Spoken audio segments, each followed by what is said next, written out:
Iglesia en las Naciones. Recibamos desde los estudios internacionales de Telegracia, el deseado de las naciones, el Rey de Reyes, Señor de Señores, al doctor José Luis de Jesús, Jesucristo hombre.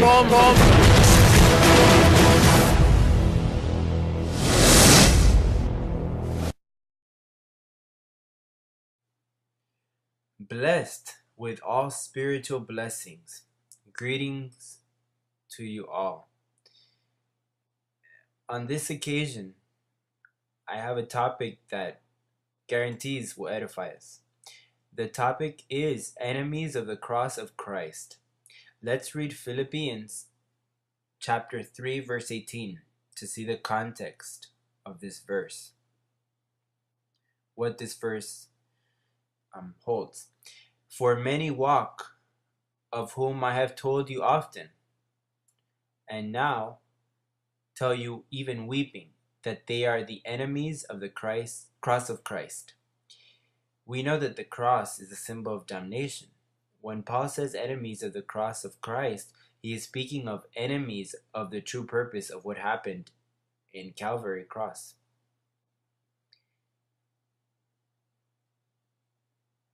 And Galatians chapter 5 verse 6 says, For in Christ Jesus neither circumcision nor uncircumcision avails anything, but faith working through love. We understand that the gospel we have cherished, which has enlightened us, is the gospel of uncircumcision. The thing is that the apostle had many enemies. There were a lot of people that sneaked in, and the gospel of uncircumcision can be learned. So you can learn it, and many come to the uncircumcision, but the uncircumcision doesn't reach them. And those are the enemies that sneak in and hurt the gospel. So we live by the gospel of uncircumcision. Paul had to call Peter in Galatians 2:11. Now when Peter had come to Antioch, I withstood him face to face because he was to be blamed. Here he clearly is saying that he is against the apostle Peter, who is the director, the one that was given, who was given the gospel of circumcision, like it says in verse 7. A few verses before, it says in verse 7, but on the contrary, verse 7, but on the contrary, when they saw that the gospel for the uncircumcised had been committed to me, as the gospel for the circumcised was to Peter. Well-known leaders and accepted leaders in those times by the Christian communities, but now Paul has to,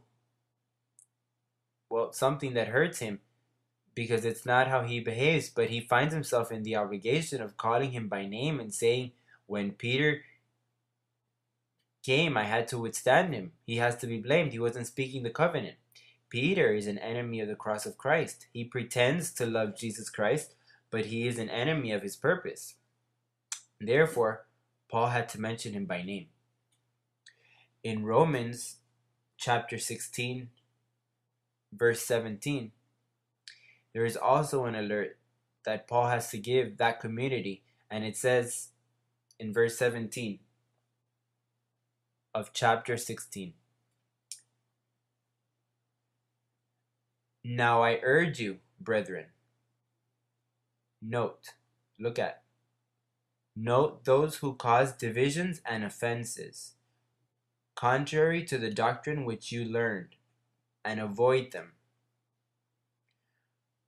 Verse 18, for those who are such do not serve our Lord Jesus Christ, but their own belly, and by smooth words and flattering speech deceive the hearts of the simple. For example, I was listening to one of her detractors. This is an effective and powerful government, but it has its detractors that have left. Look at this recommendation. Take an opportunity to prove that the man Christ Jesus is not the Lord. Look in your mind and ask the Holy Ghost to guide you. Look where? In your mind. In your mind is where the confusion is. You have to look in His Word. Listen, in the beginning, I had doubts because this task that I carry out isn't easy. And knowing that I'm a human being and that has weaknesses, and I have made mistakes, I also sometimes weaken. I have doubts, but I don't look in the mind. If I had looked in the mind, I would have given up right then and there. I look at what is written, and when I read what is written, I gain strength. That's why in Hebrews it says, for two things are immutable that God doesn't lie. He made an oath, He wrote, and that's where you need to base yourself on, because it's very easy for you to have a mystical experience in your mind. That's where the lies are born and the deceitful power that God sends. When you start to look in your mind and not in the Word, if you look at what's written, it will be easy to see that I am the man Christ Jesus. Now, if you look at evidence in the flesh, that I failed here or this and that happened to me, well, and you say it can't be him. Well, I've gone through the same thing.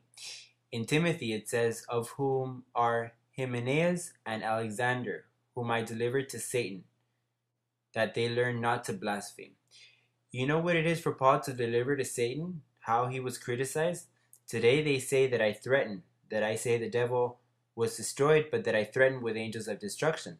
I never threaten anyone with angels of destruction, but with the expectation of the judgment that they feel, they say that I threaten them. No, there is an angelical covering. I myself have had to be straightened by them, where it has manifested under rage.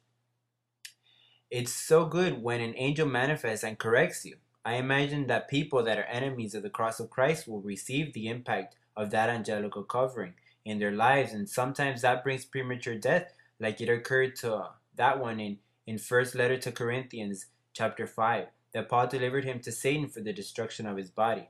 Imagine how they saw Paul in those days. He had a lot to be criticized for when he spoke like that. In Timothy, in the second letter to Timothy, chapter 1, verse 15, he mentioned them by name. This you know, that all those in Asia have turned away from me, among whom are Phygelus and Hermogenes. Here we have two more names. He mentioned them directly by name. In chapter 2, he mentions Philetus. And their message will spread like cancer. Hymenaeus and Philetus are of this sort, who have strayed concerning the truth, saying that the resurrection is already past, and they overthrow the faith of some. Here he mentioned them by name. And sometimes it's necessary to protect the beloved from some people. They must be named. I don't usually do this. That hurts me. But you have noticed how many things are said about me, and I don't defend myself. A man with good behavior and prudence doesn't go around defaming anyone or speaking badly about them. If you're against me, prove it biblically. But don't degrade yourself by speaking things about personal matters, of mistakes made, because every human being makes mistakes, and speaking about this is degrading, be it a man or a woman. It says, now as Jannes and Jambres resisted Moses, so do these also resist the truth. Men of corrupt minds, disapproved concerning the faith, but they will progress no further, for their folly will be manifest to all, as theirs also was. Alexander the coppersmith did me much harm. May the Lord repay him according to his works. Imagine, when Paul says the Lord repay them according to their works, it's like feeding them to the lions. But you know what Paul was saying? That the covering is checking up on you, blessed. So sometimes these silent enemies, like Jacob was a huge enemy of Paul. And James took shots at him covertly with the doctrine. Paul said it was by faith, and James would say, "You see, brethren, that it's not only by faith, but also by works." He took shots at him. Jacob sent someone to investigate what was occurring in Galatia. These are the ones that from afar and by slyness hurt or damage, like the gangrene. They punch below the waist and like to destroy. Look at what Isaiah 26:11 says. This verse was given by Hector Aguilar, a tremendous blessed here in Houston. He gave it to Alvaro, and Alvaro passed it to me. This verse is so beautiful. Look at what Isaiah 26:11 says. Look how it says. It says, "Lord, when your hand is lifted up, they will not see." Hello? Your hand has manifested in this time in the man Christ Jesus, but they don't see it. This is the prophetic time, but they don't see it. They don't see the happiness you possess. How this word has made thousands and thousands, millions of people happy in the face of the earth. And they don't see it. It continues saying, "But they will see." How sad, instead of seeing now. "But they will see and be ashamed for their envy of people. Yes, the fire of your enemies shall devour them." Listen, envious. Who doesn't envy a ministry as beautiful as this one? It makes even the simplest person happy. Just recently, I received a letter from some blessed in Barranquilla, Colombia. They said, "We don't have a house, but you have given us our habitat in the mind. We don't have this or that, but you have comforted us." Open your eyes. You have to avoid them. Don't set your eyes on these individuals. They're in blogs, lying, saying such a bunch of lies. So many lies, it's incredible. Listen, I've been in Houston for over 2 years. There are no casinos here. I don't know in what casino I'm spending the money of the blessed. Be careful that your day will come. You that are sowing badly, you are sowing badly. I'm not a gambler. I've gone to a casino and played and entertained myself with you, actually. And so, like the song says, what you sow will reach you. Sooner or later, it will reach you. Even if you hide it, it will reach you. Yes, it will reach you. You reap what you sow, and when you see it, you will remember me. But remember, you don't see it now, but you will see it later, and you will be brought to shame. To shame. Your envy and your senselessness, the senselessness of all of you will manifest. I pity you. You are clouds without water, late autumn trees without fruit, twice dead, pulled up by the roots. Blessed with all spiritual blessing, I say goodbye to my beautiful beloved, the ones that believed and that nothing moves them. People that have a foundation and that are anchored. I am proud of you because you have a great measure, a beautiful measure, because you are prudent people, prudent women. Trash has no place here, and that's why it's removed. That's why the fan blows and it takes all the trash. Good night.